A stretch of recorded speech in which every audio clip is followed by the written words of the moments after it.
welcome to Heilman Haver on the Road. Tonight we're coming to you from the beautiful Roxy Theater in downtown Bremerton, Washington.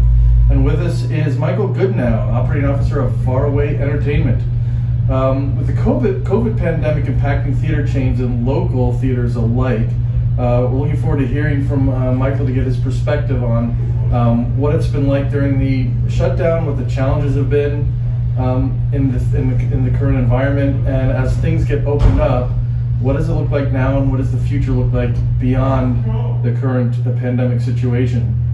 And additionally, on episode 2 of the Heilman and Haver podcast, we discussed the U.S. versus Paramount decision and the breaking up of the studio system and the divesting of the theater and distribution chains from the studios. And we're going to talk to Michael about some thoughts on that and potentially how that might affect the local theater landscape. So welcome, Michael. Thanks for having me.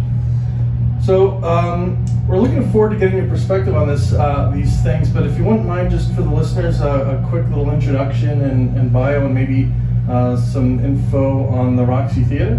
Sure, absolutely. One of my favorite subjects. Like you mentioned, my name is Michael Goodnow, and I'm an operating officer for Faraway Entertainment. We operate 8 theaters in the Puget Sound, and one of them is the Roxy. Roxy is a little unique in that it also has a nonprofit partner. So there's a nonprofit that's actively working to purchase the building to be able to sustain the theater into the future. Theater opened in 1941 in the spring Memorial Day weekend, and it had it had a great run, and then in the 80s started to, I think it was the 80s, ended up shutting down permanently as a theater, operated as a church for a little while. Probably 3 to 4 years ago, local developers purchased the building, purchased other buildings on the street here, and to help revitalize the area. They saw that Roxy is an important sort of gem in that redevelopment. So the future of it will also be the street becoming Quincy Square, named after Quincy Jones, who discovered music here in Bremerton. But the theater has a great history. Frank Sinatra's been here, Bing Crosby's been here, and of course, lots of movies throughout the year. We've got a state-of-the-art projection. We have the only laser projector, I think, in Kitsap County. We have a fantastic Dolby 7.1 surround system. And lastly, we're currently installing a new HVAC system. The building's never had air conditioning, had a giant swamp cooler in the attic. But we've got some of the heating sides down. We're also making improvements with filters and fresh air exchange and things like that to kind of be part of our sort of protocols for opening in this time during the pandemic. That's nice. As we walked around here and we're looking for places to set up, it really does give you the feel of kind of that old-timey theater. We have some of the old seats sitting here, and a lot of what looks to me like original pieces, and then mixing that with modern technology, bringing it up to kind of a modern day comfort level and the projection system is really nice. It's a fantastic place to see a movie. We've got 500 seats in there, so right now there's plenty of social distancing available. And again, it's the big screen, the big auditorium. It's built with all this great Northwest timber. It's just solid. It's not drop ceiling tiles and drywall walls. It's a solid building, and you'll have to stay after and take in the next movie and be able to really see what the sound does in this building. It's fantastic. Yeah, I think we're definitely planning on doing that. You're showing Tenet right now. Yeah, it'll be our last showing of Tenet. Okay, so yeah, we're going to stick around there, and if we're lucky, maybe we'll get our first Heilman and Haver movie review there you go. After that. Yeah. So speaking of COVID and some of the challenges, when COVID started and you got the order to kind of shut everything down, what was the first thing you thought? Well, it was really as I go back to that, it was like how because it was immediate. It was like shut things down immediately. So obviously I think I had I don't think it was even a Zoom call. I don't think we quite knew what Zoom was that day. But we had a conference call. You know, I sent out some memos and things like that about how to shut things down. I'm talking to vendors about what to do with some systems. You know, what do we do with the projectors? What do we do with different things like that? And this was uncharted territory. It was. You know, but the real interesting thing is, I reflect on this for everything, not just the theaters, is, you know, it was like 2 weeks. We're going to be closed for 2 weeks. And I was like, oh, we're going to be closed 2 more weeks. You know, and all of a sudden it ended up being like 7 months. Yeah. You know, and not all theaters are open. I think most in the country are, with the exception of, or if not, will be soon, the exception of New York City and Los Angeles. Right. Yeah, so during the closure, how did you keep up with maintenance and things like that? Just general, you know, cleaning, you know? Yeah. So we luckily we found not that much was happening inside the buildings. You know, we've got some theaters that are newer, we've got some older ones. Older ones always just are going to have more problems. I live close to this one, so I'd stop in on this. The manager lives close, he would stop in here at the Roxy. But we would just try to make periodic visits. One of the things that one of the ways we pivoted, which is like probably going to be the word of the year, is that Roxy serves beer and wine, and I got the city and the liquor board's permission to turn the area outside under the marquee into a wine bar, which is actually great because I was here 4 days a week for a month leading up to opening. So we were able to get the word, I think, from Governor Inslee on Tuesday, and we opened with tenant on Friday, and I think we were the first theater to open after the governor's word, because I was in the building all the time at that point. And it's fantastic. And it was clean, it was ready to go. You know, we were already had sanitizing stuff happening. And, yeah. Awesome. Now during the, you mentioned 2 weeks and then another 2 weeks, and then, you know, next thing you know, it's 7 months. But given kind of that unknown perspective, was there a time when you thought, you know, I don't know, can we recover from this? Yeah, you know, it's yeah, and yeah, I don't know if that feeling's completely gone away yet either. We have, you know, again, Roxy's a little unique because it's got that nonprofit partnership, and we have a little more flexibility there. Some of the other theaters have, you know, relied on PPP and other, you know, programs, federal and even some local programs. But that's a long time, and, you know, a lot of it now depends on, you know, generosity of landlords and things like that. There's some vendors, but the other thing to remember is, like, it wasn't like films were going gangbuster, and then March 16th happened and we just turned it off. March 1st, you know, we were already talking about COVID in February. People were already being told to take precautions and things like that early on. So we had films on screens that we were obligated for minimums and things like that, but the cash wasn't coming in, and that actually is one of the lowest times in revenue. So you sometimes have to, like, you know, get by a little bit, and then your summer money comes in. And this year, uniquely, there were some big films that were supposed to hit in March. I think there was a Disney film and maybe a couple ones. So not having those, it just, you know, really is you know, it's a tough thing. And right now, it's all hands on deck, just getting everything open and stuff, and then that dust will settle and we'll start seeing where we are and how we're tracking right now. Gotcha. So. Okay, well, as we open back up, they mentioned some social distancing. What other precautions and safety measures have you put into place here and at the other theaters?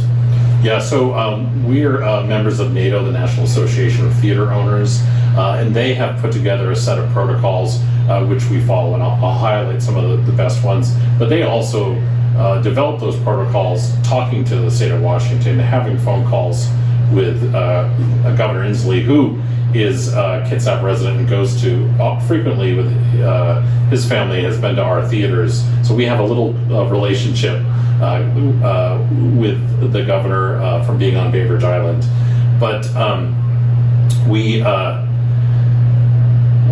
I lost my train of thought there. talking about safety measures and thanks. some of the NATO stuff. So anyways, there's this long set of protocols. The big things are masked, unless you're in your seat, eating concessions and things like that. And then we have obviously social distancing. So we try to we just recommend if they're not in your party, if they're not from your household, give at least 3 seats. Most seats are 20 inches apart or wide, and then so 3 seats should come up to that 6 foot with the spacers and whatnot, and then we have hand sanitizing and things like that. So that's kind of the main things that customers would see. Behind the scenes, we are making adjustments to our HVAC systems. We're putting in a higher quality filter that's been recommended. We're mixing in more fresh air. We're just increasing the opening the dampers and having more air flow, and then obviously sanitizing. So after we get in there and do some cleaning, we also sanitize. Awesome. So I want to talk a little bit about the streaming and theaters and things like that. But I think from a context perspective, I'm interested in knowing how does the supply chain work currently between studios and theaters? Meaning, do you rent films? Do you purchase films? How does that work? Yeah. So what we do is, and I may not use the exact right terminology here, but I look at it as that we license the film. So we get a licensing, or when we have I work with a booking agent, and the booking agent gets kind of the licensing, the permissions, and sometimes there's minimums against a percentage, and that can range from 30% to 70%, and some of the like you're going to definitely pay. The customer pays $10 at the counter, but sometimes a big studio like a Disney might get 70 cents off the dollar, and maybe smaller ones, we might get that 70 cents, or somewhere in between.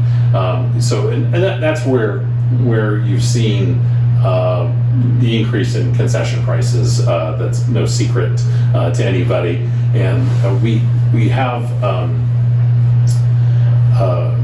With the films that are going to have the lower percentage are going to be the more independent films. The big theaters are probably paying much higher in that 60-70% for almost all the films. So when you make a decision, because obviously with one screen and any number of films available at any point in time, is obviously I imagine the financial piece is part of the decision, but what other factors go into the decision as far as what film you want to show at any particular time? Yeah, again, Roxy being primarily an art house, we're definitely looking for stuff that we think the local community will be interested in, looking for things that are relevant. I look at sort of our mission as like we're bringing stories. Sometimes the story is a Christopher Nolan, but usually the independent films are some really fantastic stories. I can remember showing films and having people walk out and just saying that was the saddest film I've ever seen, and just without missing a beat, and maybe the best movie I've ever seen too. It's just really can be somewhat heavy, somewhat powerful, but so we look for stuff that we think is going to connect to people, actually the movie opening tomorrow is Yellow Rose. It's the story of a young woman in Texas who's an undocumented Filipino, and her mother gets, I think, detained by immigration, and so there's some timeliness there with conversations that the community in general is having. So we look to match those things up. Great. Is there being a smaller, owning with your company owning a smaller group of theaters, are there unique challenges to having smaller theaters versus maybe a major theater chain? Is there? I think that there's a point where we're maybe a little more nimble when you look at Regal just deciding that they just need to wait it out a little longer. But they also have sort of the power of the market to say to the studios, look, you can't be sending stuff to video on demand. You can't do this. You can't do that. And so they have a little more weight. But again, organizations like NATO, it kind of brings us all together as under one voice. And so okay, so yeah, it gives you the kind of the influential power by coming together that maybe the major theater chains could have. Yeah. Okay, great. So how would you characterize, and I guess we're talking pre-COVID, characterize the relationship between studios and theaters, and specifically from your perspective, is it a cooperative relationship? Is it just strictly business? Is it kind of friendly? Yeah, I mean it's friendly, but it's for the most part, we just buy their product. Mm-hmm. There's no negotiating. There's no real leeway or anything on that kind of thing. Sometimes it's a little first come first serve. Roxy has a 10-plex down the street, and when there's not a lot of content out there, sometimes we end up showing the same the same things. They'll tend to dip into independent films.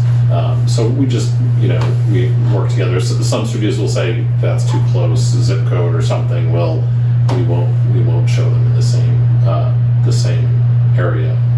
Okay. But yeah.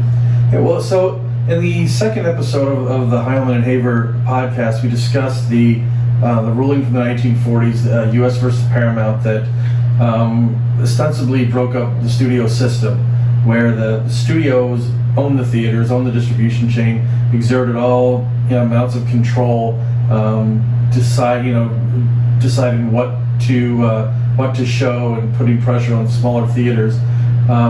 Given that was overturned in August, so that there's really no legal limits to what studios can do, and then also given the increased amount of direct-to streaming service or direct-to video releases. Now, obviously, with the pandemic and COVID, it's been a different landscape. But coming out of that, obviously, I think things could potentially change. Do you believe that, from what you're seeing, this trend of direct-to streaming and studios controlling more of where they distribute their films is going to change that landscape as we come out of this? Yeah, that's really interesting, and I think my quick answer would be I hope not.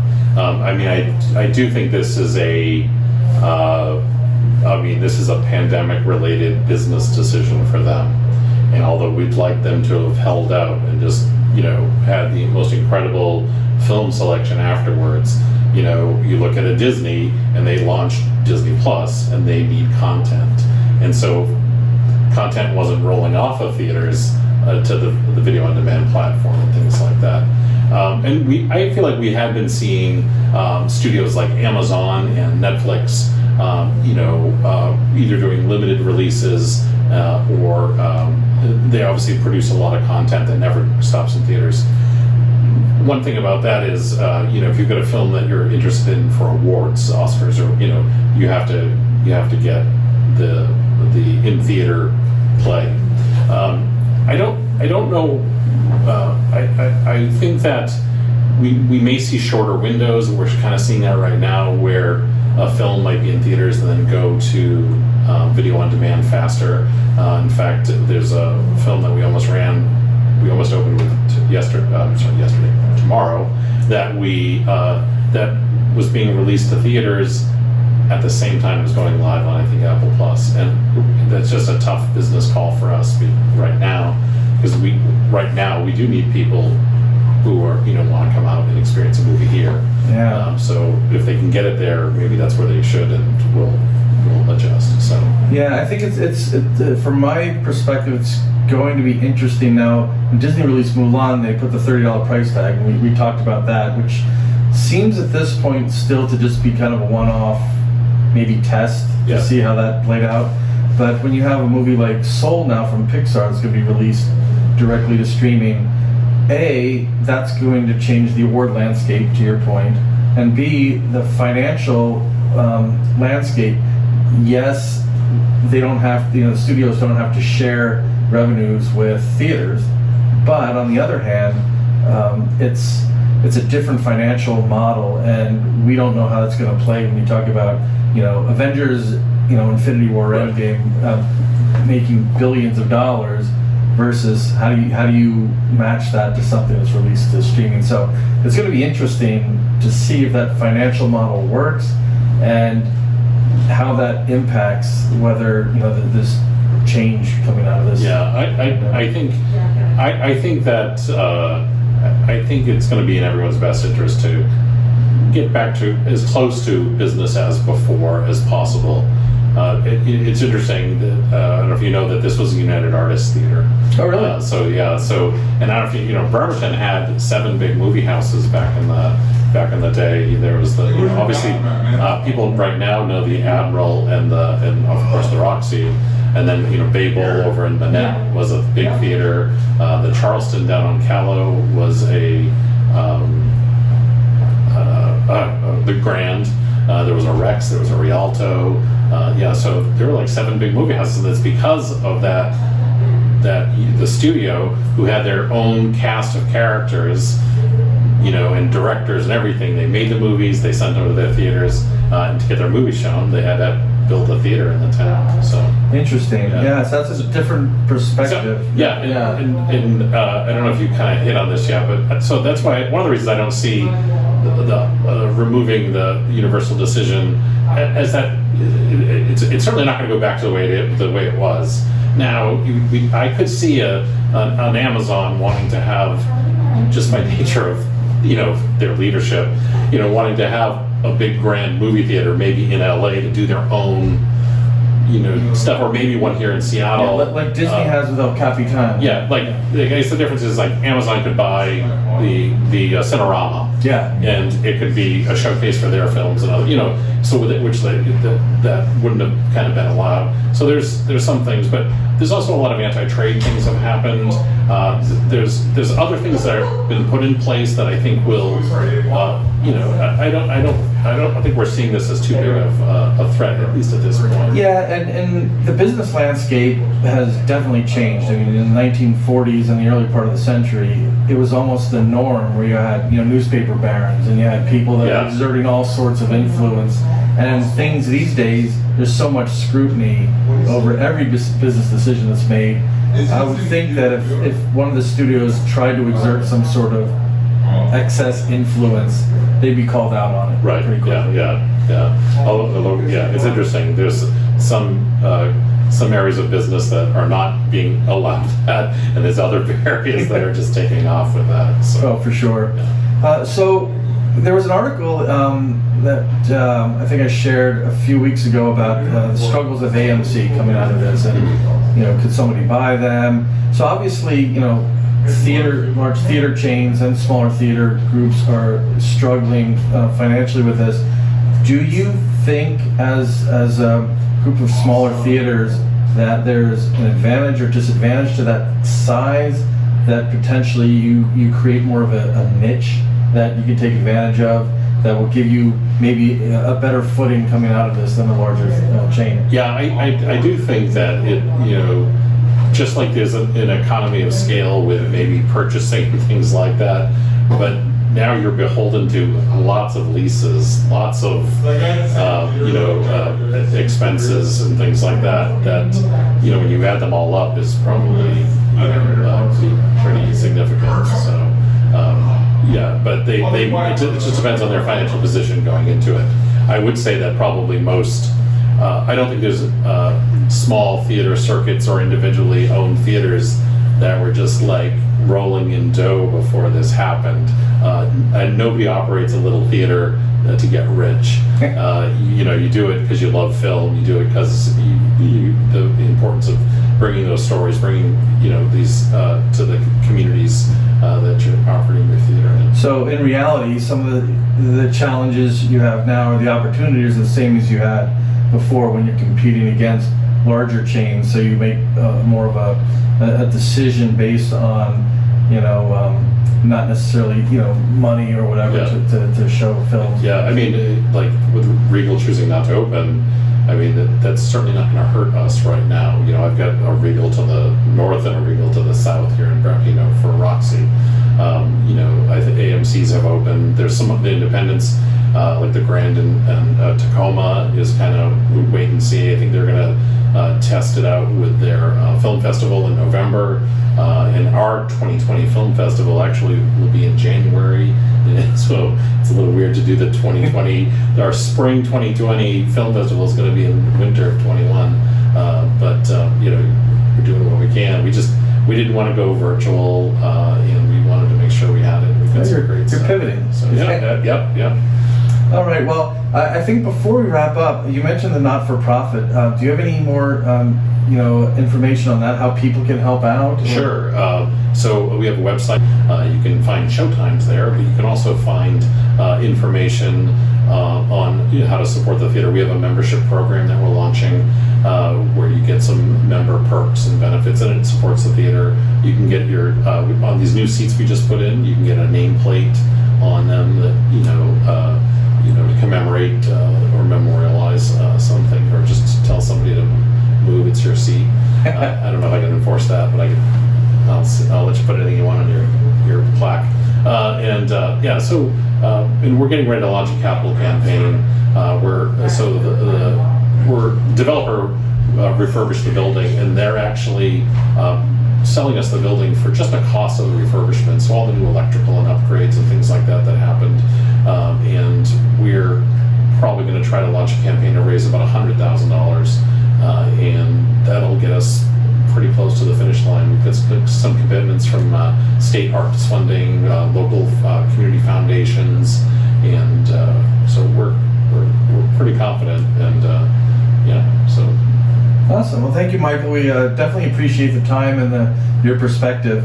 I think Mr. Haver and I are going to go wrap this up and go take a look at Tenet before it ends its run here. All right. Well, thanks for having us. Thanks for coming to the Roxy. Anytime. Thanks so much.